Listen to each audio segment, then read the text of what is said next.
Hello everyone, today I will guide you through the process of saving and recalling presets on the X series. Let's get started. First, open the debugging software LE setting. Click on Screen Configuration and enter the authorization password, Shul168. For this demonstration, we will use the X26M model with the signal source set to HDMI 2.0. You will notice the current size of the HDMI 2.0 input.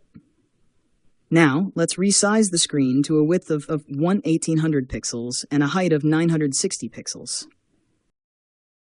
Next, click on Save as Preset and name this preset as Preset 1. You can also adjust color and brightness parameters before saving if needed. Click OK to save the preset. To recall the preset, return the canvas to the default settings. Open the Preset Management section.